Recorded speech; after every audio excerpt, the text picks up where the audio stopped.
ತಿಂಗಳಿಂದ ಯಾವುದೂ ಇಲ್ಲ. 3 ತಿಂಗಳಿಂದ ಬರಬೇಕಾಗಿತ್ತು. 16 17ನೇ ಕಂತುವರೆಗೂ ಬಿಡುಗಡೆ ಆಗೈತೆ. ಮತ್ತು 2ರಿಂದ ನವಂಬರಿಂದ ಈಚೆಗೆ 3 ಕಂತು ಬರೋದಿದೆ.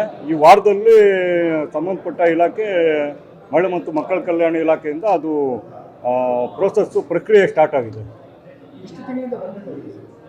3 ತಿಂಗಳಿಂದ. ಮತ್ತು ನೀವು 5 ಅಂದರೆ ಯಾವುದಾದ್ರೂ 5 ಈ ಥರ ಯಾವುದಾದ್ರೂ ಆಗಿದ್ದರೆ ಅದು GST IT GST ಎಂಟ್ರಿ ಆಗಿರುತ್ತೆ.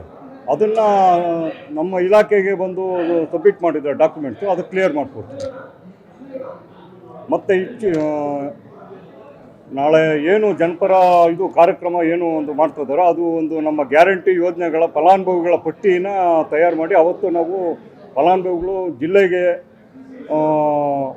ಈ ಒಂದು ಯೋಜನೆ ಶುರು ಆದಾಗಿನಿಂದ ಇವತ್ತಿನವರೆಗೂ ಎಷ್ಟು ಜನ ಫಲಾನುಭವಿಗಳು ಅದನ್ನು ಅನುಕೂಲ ಪಡ್ಕೊಂಡಿದ್ರು, ಎಷ್ಟು ಕೋಟಿ ಆಗಿತ್ತು, ಸರ್ಕಾರ ಎಷ್ಟು ಕೋಟಿ ಖರ್ಚು ಮಾಡ್ತಿದೆ, ಅದನ್ನೆಲ್ಲ ಒಂದು ಕಿರುಹೊತ್ತಿಗೆಯನ್ನು ನಾವು ಬಿಡುಗಡೆ ಮಾಡ್ತೀವಿ. ಅದು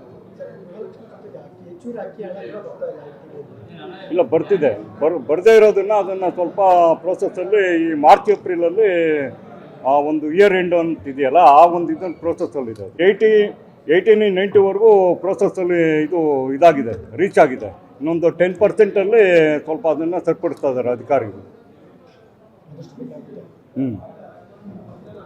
ದಾಖಲೆಗಳು ಯಾರು ಫಲಾನುಭವಿಗಳು ಮತ್ತು ಗೃಹಲಕ್ಷ್ಮಿಯಲ್ಲಿ ಯಾರಿಗೆ ಹಣ ಸೇರ್ತಾ ಇಲ್ಲೋ ಅವ್ರು ಸಂಬಂಧಪಟ್ಟ ಒಂದು ನಮ್ಮ ಇಲಾಖೆಗೆ ಬಂದರೆ ನಾವು ಅದನ್ನು ಸರಿಪಡಿಸ್ತೀವಿ.